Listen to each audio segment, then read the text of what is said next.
같이 봉독하겠습니다. 에베소서 5장 22절부터 33절까지 읽습니다. 아내들이여 자기 남편에게 복종하기를 주께 하듯 하라. 이는 남편이 아내의 머리됨이 그리스도께서 교회의 머리됨과 같음이니 그가 바로 몸의 구주시니라. 그러므로 교회가 그리스도에게 하듯 아내들도 범사에 자기 남편에게 복종할지니라. 남편들아 아내 사랑하기를 그리스도께서 교회를 사랑하시고 그 교회를 위하여 자신을 주신같이 하라. 이는 곧 물로 씻어 말씀으로 깨끗하게 하사 거룩하게 하시고 자기 앞에 영광스러운 교회로 세우사 티나 주름 잡힌 것이나 이런 것들이 없이 거룩하고 흠이 없게 하려 하심이라. 이와 같이 남편들도 자기 아내 사랑하기를 자기 자신과 같이 할지니 자기 아내를 사랑하는 자는 자기를 사랑하는 것이라. 누구든지 언제나 자기 육체를 미워하지 않고 오직 양육하여 보호하기를 그리스도께서 교회에게 함과 같이 하나니 우리는 그 몸의 지체임이라. 그러므로 사람이 부모를 떠나 그의 아내와 합하여 그들이 한 육체가 될지니 이 비밀이 크도다. 나는 그리스도와 교회에 대하여 말하노라. 그러나 너희도 각각 자기의 아내 사랑하기를 자신같이 하고 아내도 자기 남편을 존경하라. 아멘. 약 10년 전에 출간된 책 가운데 세계가 만일 100명에 사는 마을이라면 그런 제목이 있습니다. 만약에 75억의 인구를 100명이 사는 마을로 축소해 본다면 완전히 다른 나를 발견하게 될 것이다. 여러분, 이 세계를 100명에 사는 마을로 줄이면 여자가 52명이고 남자가 48명입니다. 다행입니다. 하나님 기가 막히게 남자와 여자 어떤 통계는 49대 51% 비슷하게 맞췄어요. 남아 선호하는 지역이 있지만은 전 인류를 보면은 성비가 기가 막히게 하나님이 52대 48로 맞추었습니다. 그 중에 어른이 70명이고 아이들이 30명입니다. 어른 70명 중에 7명은 노인들입니다. 유색인종이 70명이고 30명은 백인종입니다. 종교 분포도를 보면 기독교가 33명, 이슬람이 19명, 힌두교가 13명, 불교가 6명입니다. 100명으로 친다니까 퍼센트로 보면 됩니다. 불교가 6%, 기독교가 33%. 그 밖에는 무신론자거나 아니면 다른 어떤 토테미즘이나 이런 걸 믿는 분들입니다. 에너지 사용하는 측면에 보면은 100명 중에 20명이 80%의 에너지를 씁니다. 물과 전기라든가 수도라든가 80명이 20%의 에너지를 씁니다. 지구상에는 17명이 77%가 안전하고 깨끗한 물을 마실 수 없는 종족들이 있습니다. 수도가 없어서 흙물 같은 데 가서 물을 길러 먹는, 그리고 4분의 1은 집이 없어요. 25명은 홈리스입니다. 자연 속에서 생활합니다. 만일 우리 가운데 은행에 잔고가 있고 직업에 돈이 있으면 이거는 100명 중에 8명에 해당이 되는 겁니다. 차를 타고 오신 분들은 자가용 소지자는 100명 중에 7명입니다. 여러분 7%의 특혜 속에 살고 있다는 걸 모르셨죠? 그리고 대학 이상의 교육을 받은 사람은 100명 중에 1명에 불과합니다. 컴퓨터 소지한 사람도 2명이고, 그러니까 우리는 모두가 다 컴퓨터를 쓰고 있지만은 전 세계적으로 보면은 훨씬 안 쓰는 사람이 많다는 것입니다. 적어도 14명은 문맹자예요. 글을 읽지 못하는 사람들이 14명이나 됩니다. 만일 누군가가 체포, 고문, 죽음을 두려워하지 않고 언론의 자유와 신앙의 자유가 있다면 그렇지 않은 48명보다 훨씬 축복받은 사람들이 저와 여러분인 걸 우리가 깨닫게 됩니다. 그런데 이 마을에서 1년에 1명이 죽어요. 이 마을에서 100명이 사는 마을 1년에 1명이 죽고 몇 명이 태어나면 2명이 태어납니다. 인구가 늘까요? 줄을까요? 날씨가 더워서 잘 안 돌아갑니까? 자, 이 마을 100명이 사는 마을에 1년에 1명 태어나고 1명 죽고 저도 헷갈리네. 1명 죽고 2명 태어나면 인구가 는다? 예, 늘어나요. 줄지 않고 늘어나요. 우리나라는 잠깐 주는데 전 세계적으로 보면 늘어납니다. 정확한 통계는 아닌데 2050년 되면 세계 인구가 90억 된다는 말이 있어요. 제가 중학교 때 사회 시간에 선생님 이런 말 하더라고요. 멜더스의 인구론. 인구는 기하급수적으로 증가하고 식량은 산술급수적으로 증가한다. 그러니까 나중에는 식량난이 올 거다. 근데 하나님은 기가 막히게 식량난이 없도록 만드셔요. 왜냐하면 지구상에 있는 모든 농산물은 우리가 먹고도 남는다는 거예요. 그러니까 부자 나라에서 잉여 농산물을 비축해 놓고 풀지 않는 거예요. 여러 가지 이유 때문에. 영어 단어 중에서 가장 아름다운 단어 세 가지가 홈이라는 가정하고 mother 어머니, 그리고 heaven 천국이라는 단어가 가장 아름답고 꼽힌 적이 있습니다. 제가 얼마 전에 가정을 패밀리를 영어 단어로 분석해 보니까 F가 father and mother I love you. 이게 이제 가정이라는 것이다. 가정은 어떤 것이냐? 우리가 자녀를 사랑하고 또 부모님을 공경하고 이런 것이 가정인데, 가정이 많은 위기와 어려움을 지금 겪고 있습니다. 프랑스의 유명한 문호였던 빅토르 위고도 가정의 슬픔을 당했어요. 사랑하는 딸을 잃어버리고 그가 정말 하나님께로 돌아오는 그런 아픔을 경험하면서 이런 말을 했어요. 최고의 행복이 뭐냐? 가장 큰 행복은 우리가 누군가를 사랑하고 또한 우리가 누군가로부터 사랑받고 있다는 것을 믿을 때, 그게 확신이 되어질 때 가장 행복하다는 거예요. 그건 가정이죠. 바로 다른 데서 그래, 내가 누군가를 사랑하고 또 누군가가 나를 사랑한다는 걸 내가 믿어질 때, 느껴질 때, 그게 사람이 최고의 행복이라고 위고는 말했습니다. 여러분, 우리가 5월의 가정의 달을 맞이하면서 어떤 가정이 되어야 될 것이냐? 과거에 우리가 6.25 문화 속에 있을 때 가정이라는 것은 되게 부자 관계가 중요했어요. 아버지와 아들. 근데 그래서 상강오륜에 보면은 첫 번째가 부자 유친, 두 번째 군신 유의, 세 번째 부부 여별. 그게 유교의 가치관이었습니다. 그런데 가만히 보면 성경의 가치관은 아버지와 아들 중심이 아니고 부부 중심이에요. 철저하게. 근데 이게 더 합당한 이치인 것이, 부부가 화목하고 잘 조화를 이루면 부모님도 공경하기 쉽고 자녀들도 바르게 양육할 수 있어요. 근데 부부 관계가 잘 안 되면은, 형성이 잘 안 되면은 부모 공경하는 일과 효도하는 일과 자녀 양육에도 어려움이 있으니까 성경적 가치관이 맞다. 성경은 철저하게 부부 중심이에요. 아담과 하와로 가정이 시작되었던 것처럼, 예전에는 우리나라에 이런 말이 있어요. 가화만사성. 가정이 화목하면 만사가 이루어진다. 또는 소문만복래. 웃는 집안에 뭐가 온다고요? 웃는 집안에 복이 온다. 제가 어저께 엘리베이터 탔더니 한 분이, 목사님 얼굴이 왜 밝지 않으세요? 그래갖고 제가 깨달았어요.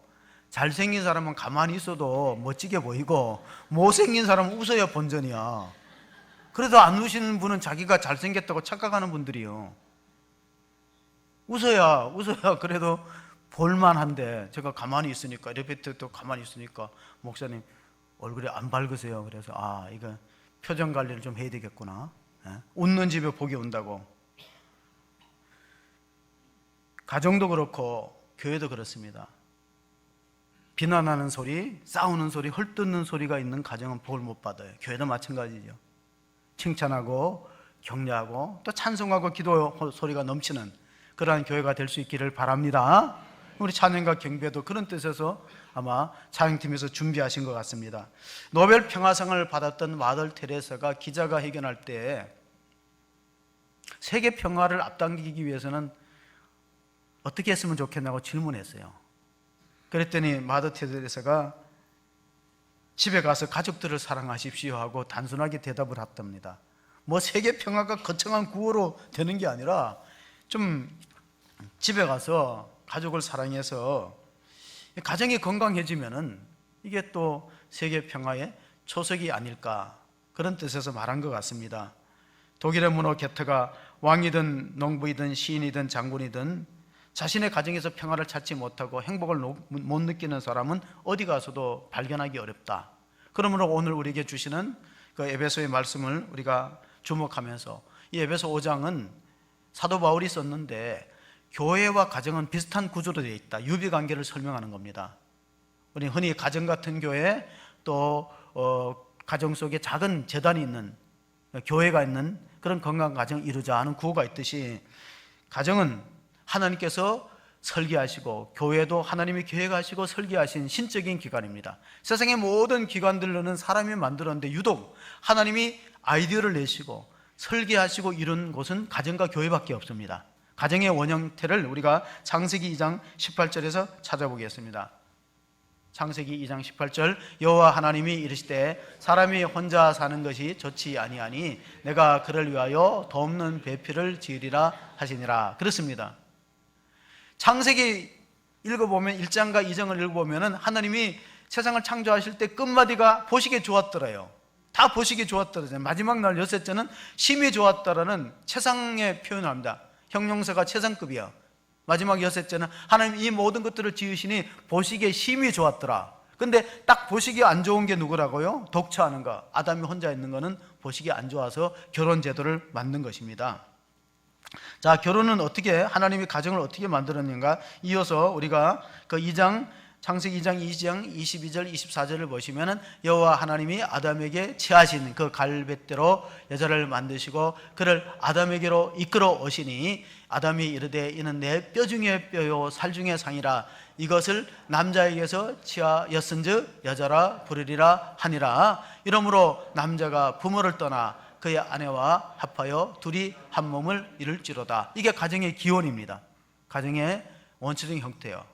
그래, 하와가 어디서 나왔냐면 아담의 몸에서 나왔기 때문에 부부는 일심동체라는 말이 성립이 되는 거죠. 한 몸에서 나왔잖아요. 그런데 머리뼈에서 뽑지 않았어요. 왜 아내를 머리뼈에서 뽑지 않았냐면은 그러면 남편 위에 군림할 게 아니에요. 다리뼈에서 취하여서 아내를 만들었다면은 남편이 아내를 종으로 노예로 부릴 거예요. 그러니까 심장이 있는 갈빗뼈를 뽑아서 대등하다는 뜻이에요. 동반자라는 뜻이죠. 그 의미가 갈빗대에 있습니다. 아담이 첫 마디가 내 살 중에 살이요 뼈 중에 뼈라 그래. 오늘날로 말하면 어떤 시인이 이렇게 표현했어요. 당신 생각을 켜둔 채 잠이 들었습니다. 아담이 그렇게 말했으니까 하와가 얼마나 이게 나만 생각했구나 그런 생각을 할 수 있을 것입니다. 부자가 되기 위해서는 부자에게 정심을 사라는 혼다 켄이라는 사람이 쓴 책이 있어요.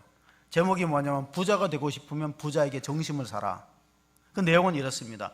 일본에서 연에 1,000엔 이상 세금을 내는 사람들 12,000명을 조사했어요. 그러니까 일본에서 세금 많이 내는 고소득자 12,000명을 조사해서 이 사람들은 보통 사람들과 뭐가 다를까? 공통점을 하나 뽑아냈는데 가정이 화목해요. 가정이 굉장히 화목하고 온전하다는 거. 그게 공통점이에요. 우리 교회 옆에는 이마트도 있고 홈플러스도 있는데 그 홈플러스의 회장이 이승환 회장이라는 분인데 이분이 이제 결혼해갖고 5년 동안 아들이 없어요. 아마 많이 기도했겠죠. 아들을 갖고 싶은데 아들이 없어요. 근데 아들을 낳았는데 성장해갖고 체육 시간에 넘어져갖고 머리를 다쳤어요. 그 병원에 1년 동안 투병 생활하다가 아들을 잃었어요. 그 아들을 잃은 슬픔도 큰데다가 부인이 교수인데 엄 교수가 위암이 걸려서 위암 수술했어요. 그러면서 이제 그 부부 생활을 위해서 내비게이터, 부부는 함께 천국을 가는 동반자다. 자기 가정에 이런 아픔과 슬픔이 있지만은 그러나 배우자를 주신 하나님께 감사하는 마음으로 그 책을 쓰면서 이런 말을 했어요. 다르다는 것은, 상대방과 나와 다르다는 것은 틀린 게 아니라 이걸 보석처럼 여겨야 된다. 우리가 살다 보면은 서로 스타일이 안 맞아요. 사고방식도 그렇고 여러 가지 달라요. 그런데 다르면 우리가 틀리다 생각해요. 한국 사회가 문제나면 뭐가 문제나면요, 다르면 틀린 거고 적이에요. 생각이 다르면. 그래서 적폐로 몰잖아요. 다르면 틀린 거예요. 근데 성경은 다른 것은 구별된 거지 틀린 게 아니다. 그러니까 이승환 회장도 다른 것을 보석처럼 여기라. 상대방이 나와 다른 것을 보석처럼 여기라. 그런 내용으로 결혼 생활하는 그런 사람들에게 그런 지침을 주었습니다. 사랑하는 성도 여러분, 우리는 5월 21일이 무슨 날인지 대부분이 아실 거예요. 혹시 5월 21일이 무슨 날인지 모르시나요? 예? 왜 5월 21일을 부부의 날로 정했을까요? 그렇죠. 둘이 하나가 되라는 거예요. 2인 삼각경기와 같아요. 자, 부부가 2인 삼각경기를 할 때 결승에 잘 골이 날 수 있는 방법은 이게 호흡을 잘 맞추고 뛰어야 되지만 또 하나가 뭐냐면 결승점을 같이 봐야 돼요. 이 말은 부부의 가치관과 목표가 같아야 됩니다. 예를 들어서 한쪽은 예수를 믿고 하나님을 우선의 가치를 두는데 내 배우자는 그렇지 않다면 아무리 노력해도 방향이 달라요. 혹시 아직도 가정복음화가 이루어지지 않았다면 정말 기도의 1순위로 배우자의 구원, 한 방향을 봐야 되거든요. 5월 21일이 부부의 날인데 둘이 하나가 되라는 뜻을 암시했어요. 그러면 한 방향을 봐야 돼요. 한 목표를 향해서 2인 삼각경이와 같기 때문에 같이 발을 묶어서 한 결승점을 보고 가야 되는데 한 분은 뒤를 돌아보고 세상을 바라보고 그러면 넘어질 수밖에 없죠. 실족하고 넘어지니까. 그럼 5월 31일은 어떤 날인지 아세요? 예, 제가 결혼한 걸 한 사람은 아시잖아요. 예. 여러분이 모르는 게 지극히 당연해요. 예. 그리고 올해가 몇 주년인지는 모르시죠? 36주년 하면 생각나는 게 있어요? 압박과 서름에서 해방된 민족. 예, 저는 83년도에 결혼했으니까 36년 됐으니까 이제 압박과 서름에서 해방될 때가 되었다. 예. 누가 누구를 압박하는지는 비밀입니다. 예. 누가 누구를 압박하는지는 말씀드리기 어렵고 어쨌든 요즘에 이런 말이 있어요. 남자가 한갑이 넘으면은 5가지가 필요하고 여성도 한갑이 넘으면은 5가지가 필요해야 돼요. 여자는 돈이 있어야 되고 딸이 있어야 되고 건강해야 되고 친구가 있어야 되고 찜질방이 있어야 된대. 5가지가 있어야 돼요. 여자는 노후에. 남자는 부인이 있어야 되고 아내가 있어야 되고 집사람이 있어야 되고 와이프가 있어야 되고 애들 엄마가 있어야 된대. 남자는 5가지가 필요해요. 근데 알고 보면은 하나예요, 하나. 아들이 둘 있는 집은 죽을 때, 나이 많아서 죽을 때 노상에서 죽는데 이 집 저 집 떠밀려 다니다가, 딸이 둘 있는 집은 해외에서 죽습니다. 외국 여행 다니다가. 딸이 하나 있는 집은 싱크대 밑에서 죽어요, 엄마가. 아들 하나 있는 집에는 요양원에서 돌아가신다고 합니다. 사람들이 지어낸 말이겠죠. 재산을 물려줄 때도요, 부모가 재산이 있는데 안 주면은 이제는 맞아 죽는 시대가 됐대. 그래서 절반만 줬대. 절반만. 쫄려 죽는데요. 나머지 다 내놓으라고. 그래서 안 줬대. 다 줘버렸대요. 굶어 죽었대. 그러니까 이래도 안 되고 저래도 안 되는 어려운 시대가 지금 시대예요. 남편들은 또 어떻습니까? 부인의 입장에서 남편은 집에 두면 근심덩어리고, 데리고 나가면 짐덩어리고, 마주 쳐다보면 왼수덩어리고, 밖에 내놓으면 사고덩어리고, 며느리한테 맡기면 구박덩어리다. 남자가 이렇게 됐어요. 그래도 이걸 아셔야 돼요. 남편들은 열효자보다 악처가 낫다, 그런 말이 있어요. 왜냐하면 요양원에 올 사람은 그래도 부인이 아닙니까? 자녀들은 잘 안 온대요. 요양원 해보신 분들이. 배우자가 오지 자녀들이 잘 안 온다는 겁니다. 영국의 의사 가운데 제임스 심프슨이 1847년도에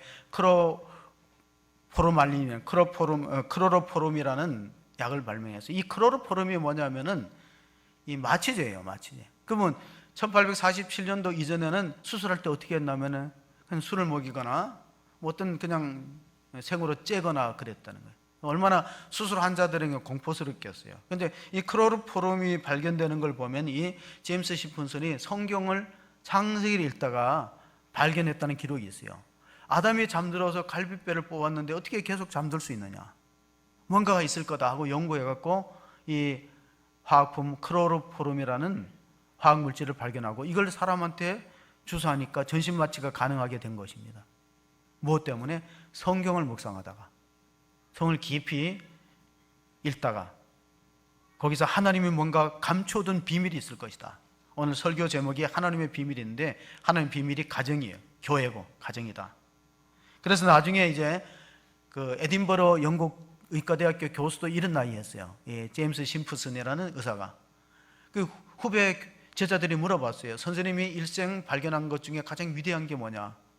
아마 이런 의약품이라든가 여러 가지 의학 기술을 꼽을 줄 알았는데 뜻밖의 말을 했어요. 제임스 심프슨이 내가 살아오면서 발견한 최대 가장 위대한 거는 내가 죄인이라는 사실과 예수 그리스도께서 나를 위해서 십자가에 죽으시고 피 흘려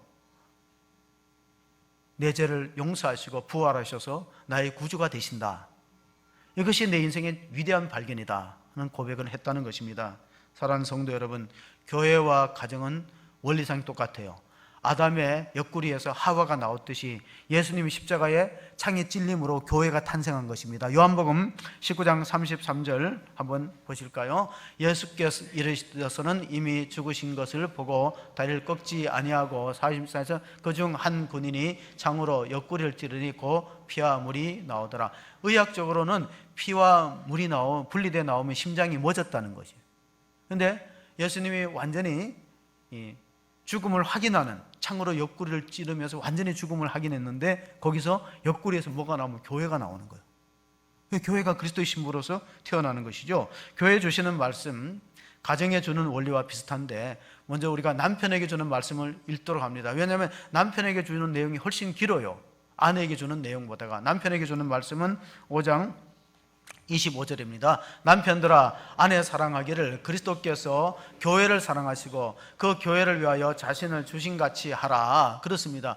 교회와 가정은 하나님의 신적 기관으로서 원리가 비슷하다는 거예요. 남편이 그리스도처럼 교회를 사랑하여 자신을 주신같이 아내들한테 그렇게 사랑으로 헌신하고 희생하라는 말씀을 주셨습니다. 그 다음에 5장 22절 아내에게 주는 말씀을 또 읽어봅니다. 아내들이여 자기 남편에게 복종하기를 주께 하듯 하라. 그러면 누가 힘든 거예요? 아내 노릇하기가 힘들어요? 남편 노릇하기가 힘들어요? 왜 말씀이 없으세요? 자, 남편들에게 이렇게 말했어요. 남편들아 그리스도께서 교회를 위해서 자신을 주신 같이 아내를 그렇게 사랑하라고 명령했습니다. 아내들이여 남편에게 복종하기를 주께 하듯 하라 했다. 그러면은 어느 쪽이 더 힘들까? 다 힘들어요? 차라리 존경하는 거, 복종하는 것보다 죽는 게 나아요? 복종이 잘 안 되면은 이게 가만히 보니까 가정이 힘든 이유가 뭐냐? 폴 트루니에라는 심리학자가 가정이 건강하고 생명이 있는 복된 가정이 되려면 둘 다, 양쪽 다 하나님의 법도 안에서 가정생활을 하려고 노력해야 된다는 거예요. 저절로 되는 게 아니고 하나님의 법도 안에 살아가려고 서로 상대방이 노력하는 것이 건강한 가정을 이룬다는 거예요. 제가 이제 로라 도일이라는 미국의 여권 운동자가 썼던 책 가운데 그 여권 운동하는 여성이 이런 책을 썼어요. 항복하면 행복해진다. 아내여 항복하라 행복해진다. 근데 이거는 그 책 표지하고는 관계없어요. 누가 만든 건데 성도들이 왜 행복하지 않는가? 하나님께 항복이 안 돼서 그래요. 우리 모두 저 자신을 포함해서 신앙생활에서 힘든 게 뭐냐면 우리가 꺾어지지 않고 말씀에 항복하지 않으니까 행복이 멀어지는 거지. 가정도 마찬가지. 이 말씀 보면은 아내만 복종하라는 게 아니에요. 남편들도 하나님 명령에 복종해서 정말 그리스도께서 교회를 위해서 자신을 주신 같이 그렇게 아내를 사랑하느냐. 어떻게 보면 남편 노릇이 더 힘들 수도 있어요. 죽어야 되는 거니까. 아내는 남편한테 복종하면 되는 거니까.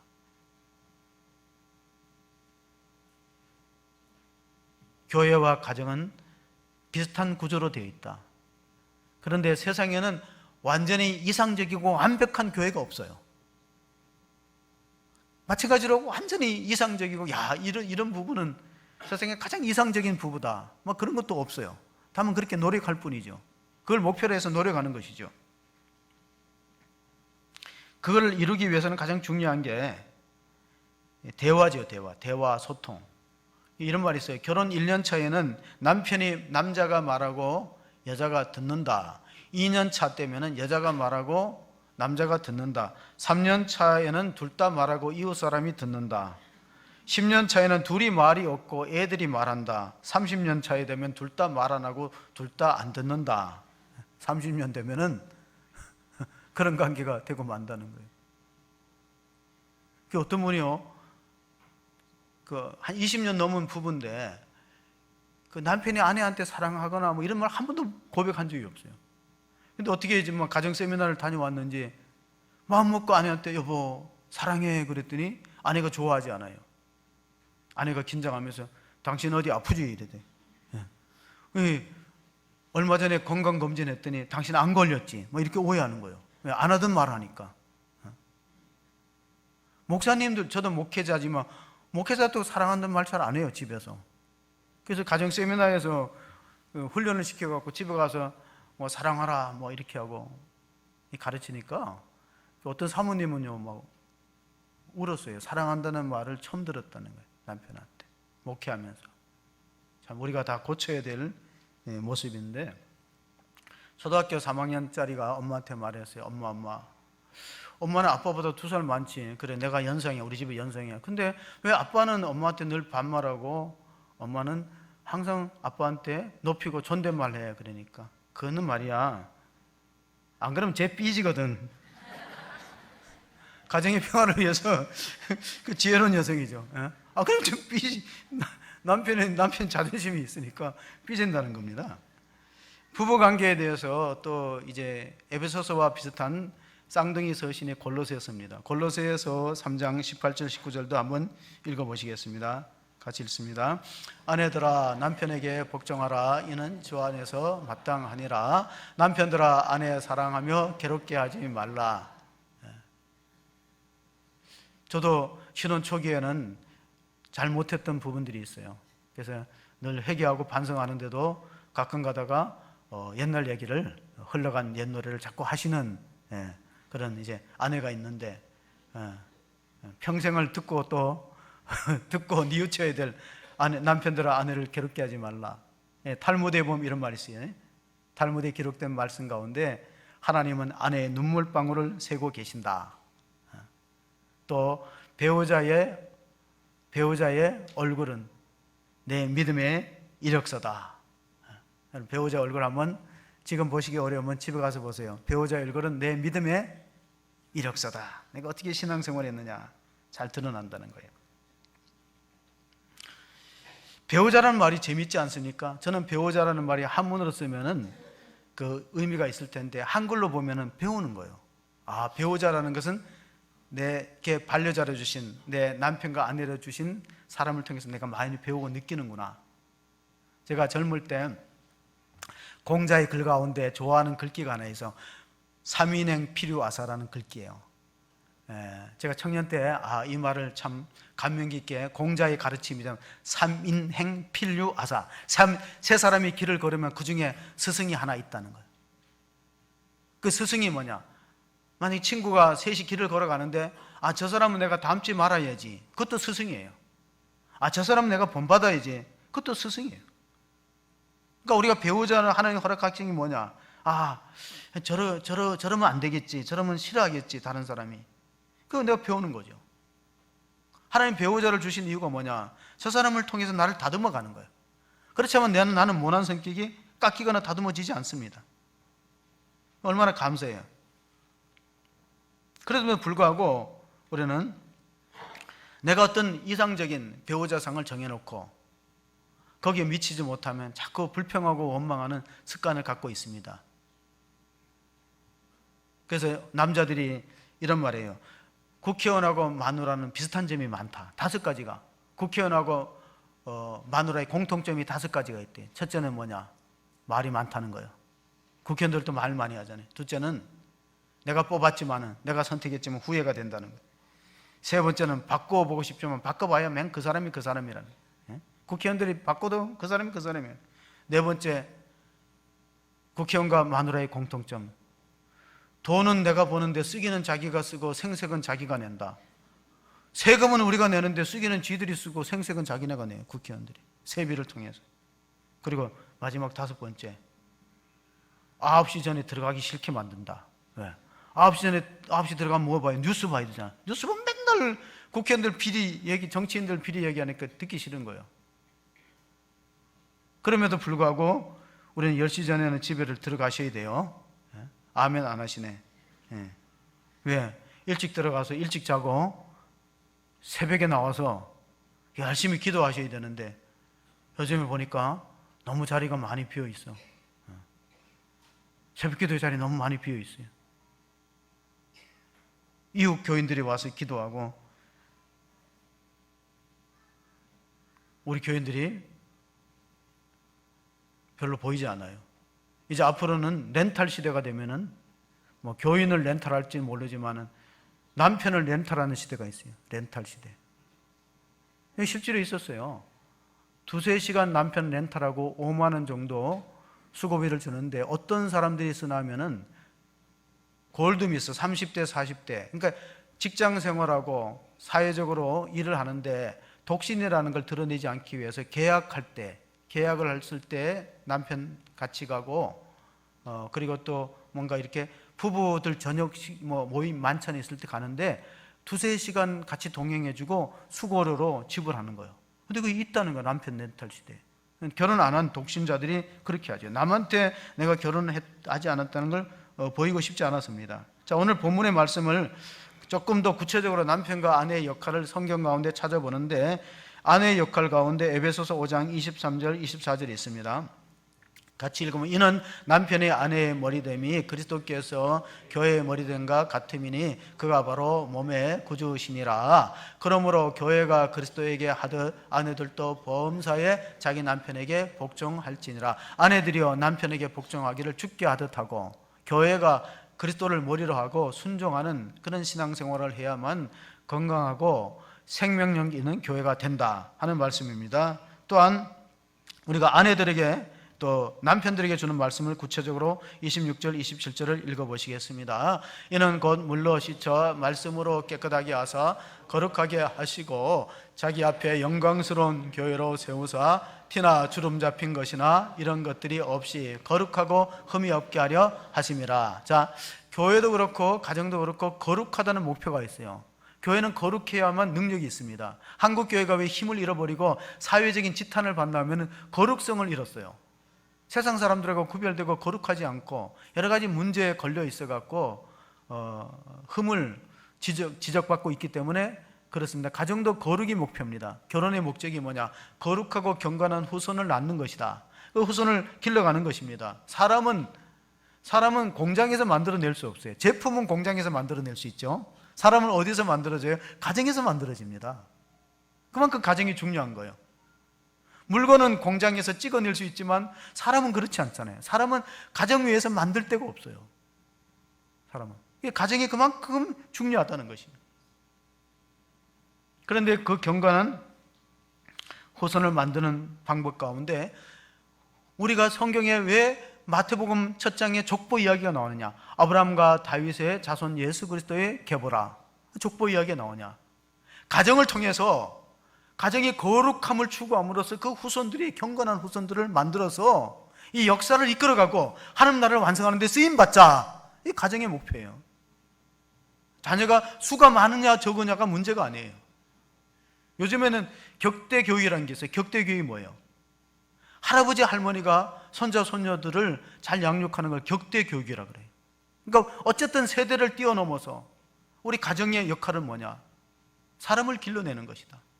제가 이번에 미국 가면은 여러 코스 가운데 그 중에 하나가 뭐냐면은 미국의 청학동이라는 아미시 공동체. 우리나라는 청학동이 옛날에 한학을 공부하는 그런 동네가 미국에 돼. 청교도 신앙을 물려받아 초대 미국의 이주민들이 살았던 그 신앙을 그대로 아직까지도 유지하는 동네가 있어요. 아미시 공동체.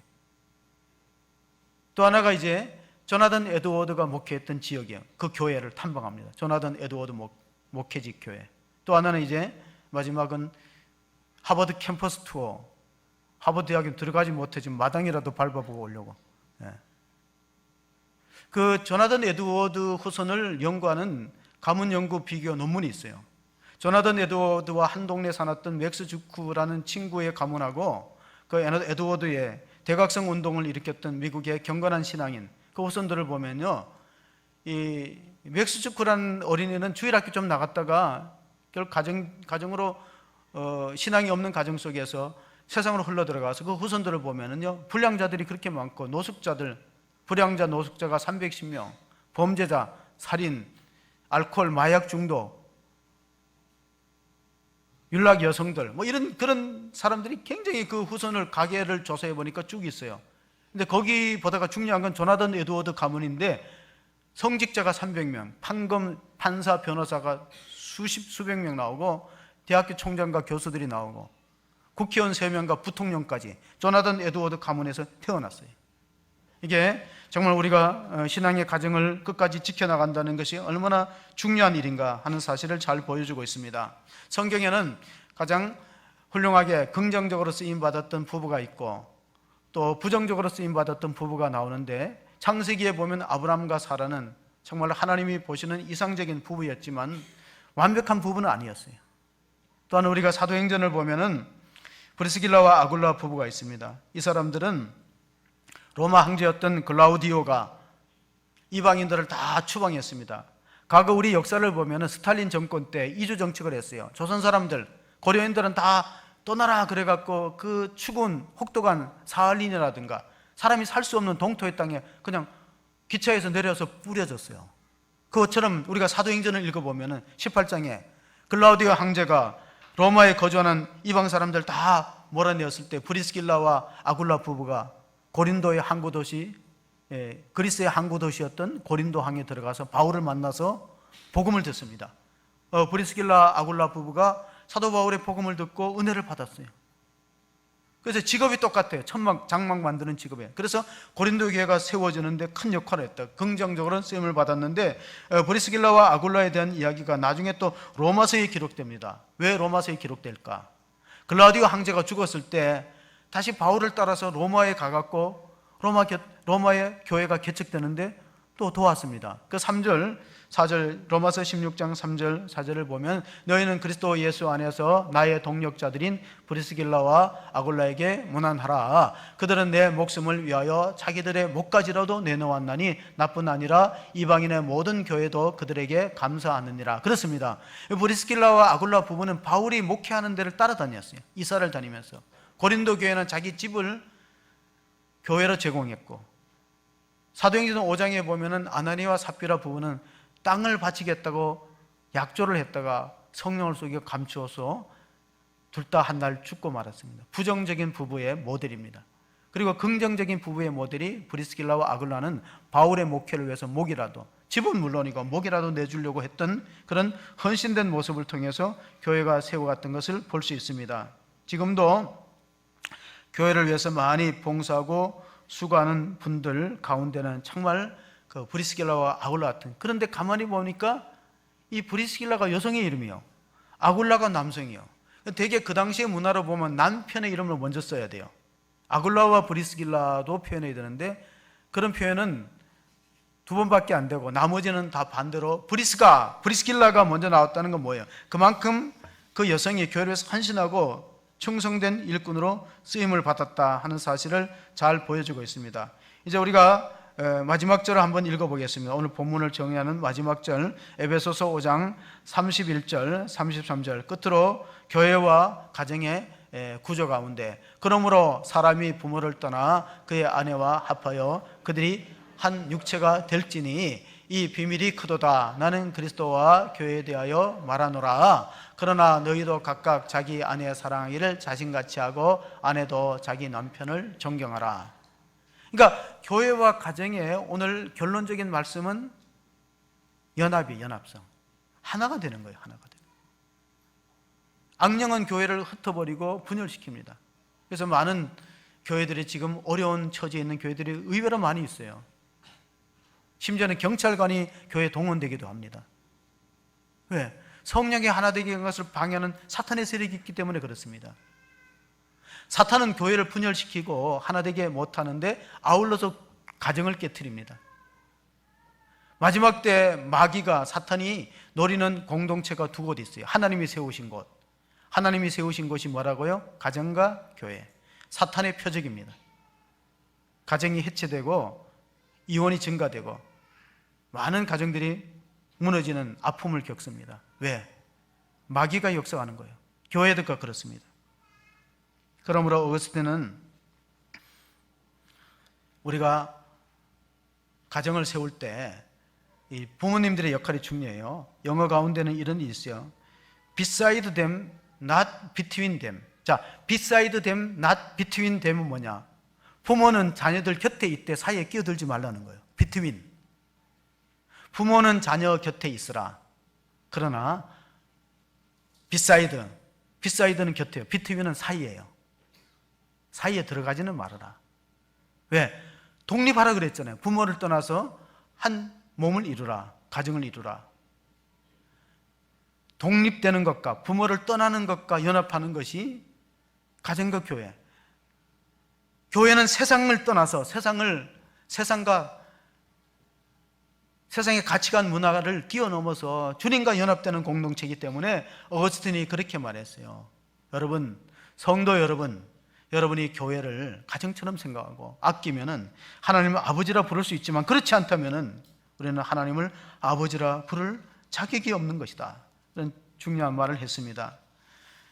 교회 생활하면서도 많은 어려움을 겪기 때문에 현대인들의 특징이 뭐냐면 모빌리티예요.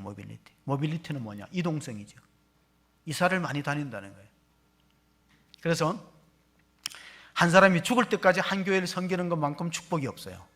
모빌리티, 이동성. 한 사람이 한 교회를 평생을 잘 섬기는 것은 굉장히 복되고 아름다운 신앙의 모습이다. 그런데 그렇게 살아가는 가정에도 어려움이 있을 수 있어요. 제가 끝으로 실제 있었던 이야기 하나 하고 마치려고 합니다. 그분의 별명이 뭐냐? 감사 집사예요.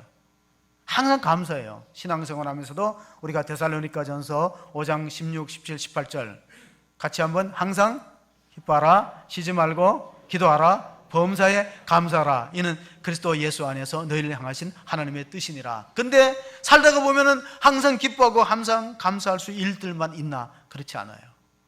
이번에 별명이 감사 집사님인데 직장생활 다니다가 은퇴를 했는데 그럼 이제 행복하게 교회를 잘 생기고 살았으면 좋은데 아내가 알츠하이머 병에 걸렸어요.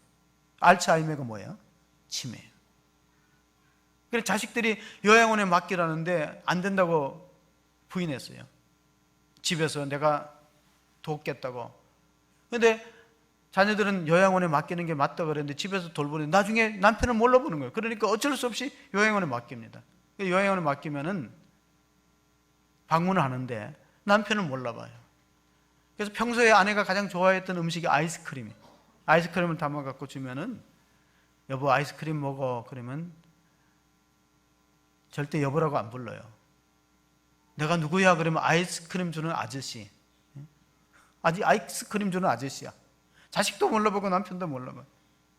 얼마나 답답한지. 이 감사, 늘 하나님께 감사했던 집사님, 하나님 이건 너무하지 않습니까? 하나님 제 아내가 옛날처럼 저를 알아보기라고 했으면 좋겠습니다.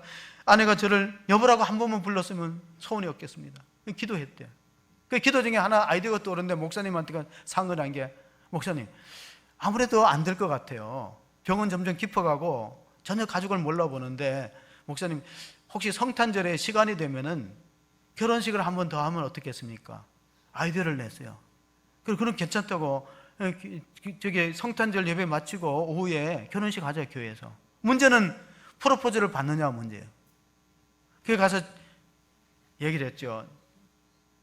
내가 누구예요? 그러니까 아이스크림 주는 아저씨래. 혹시 나하고 결혼해 줄 수 있냐? 그러니까 이런저런 거절하는 거예요. 안 된다는 거예요. 그러면 나는 이제 아이스크림 주러 더 안 온다 그러니까 결혼하겠대. 아이스크림 더 이제 못 얻어먹는다. 결혼 안 하면 아이스크림 안 준다고. 그러니까 결혼해갖고 목사님이 성탄절 예배 끝나고 서약을 합니다. 옆에 있는 이 여자를 아내로 맞아 변함없이 사랑하고 남편의 의무를 다할 것을 맹세합니까? 남편이 감사집사님 예 그렇게 하겠습니다. 치매 걸린 아내에게 물었습니다. 당신도 이 옆에 있는 분을 남편으로 삼아 건강하든지 병들었든지 부하든지 가난하든지 사랑하겠습니까? 예, 그렇게 하겠습니다. 그 다음부터 아내가 아이스크림 주는 아저씨를 여보라고 불렀어요. 6개월 더 살다가 세상을 떠났어요. 그 하나님께 감사 집사님이 감사했다고 합니다. 하나님, 오래 살았으면 좋겠는데 6개월밖에 못 살다가 하나님 부르심을 받았지만 그래도 제 기도가 응답됐습니다. 아내가 저한테 여보라는 호칭으로 불러줬으니 저는 더 이상 원이 없습니다. 사랑하는 성도 여러분, 여보 당신이라는 얘기 늘 일상적으로 들으니까 감격이 없으시죠? 6개월밖에 못 듣는다고 한번 생각해 보세요. 어떤 분이 노래하기를 우리는 늙어가는 것이 아니라 조금씩 익어간다는 표현처럼 하나님이 가정을 주신 이유가 뭐냐? 우리 하나님을 그리스도를 닮아가면서 우리가 성장하고 영적으로 성장하고 하나님의 거룩하심의 목표를 향하여서 연합하는 아름다운 가정, 건강한 교회가 되시기를 주의 이름으로 축복합니다. 아멘. 하나님 아버지, 5월 가정의 달입니다. 우리 가정들을 돌아보면서 여러 가지 아픔과 고통이 있지만은 하나님이 세워주셨으니 우리가 남편으로서 아내로서 주 안에서 주의 말씀을 잘 순종하는 가정이 될 수 있도록 인도하여 주시옵소서. 그리할 때 하나님, 우리 가정을 통해서 자녀들이 신앙의 유산을 물려받고 건강하게 쓰임받도록 도와주시옵소서. 하나님, 교회가 그리스도에게 하듯 우리가 하나님 앞에 순종하는 신앙생활을 통하여 우리가 영적 성장을 이루기를 원합니다. 또 물로 씻어 말씀으로 깨끗하게 하사 거룩하게 하셨던 것처럼 우리 가정의 기초가 하나님 말씀이 되기를 원합니다. 믿음의 반석고에 든든히 서가는 가정이 될 수 있도록 은혜 베풀어 주시고 우리 자녀들이 하나님 안에서 크게 성장하고 하나님께 쓰임받는 복된 자녀들 되게 축복하여 주시옵소서. 우리 구주 예수 그리스도의 이름으로 기도하옵나이다. 아멘.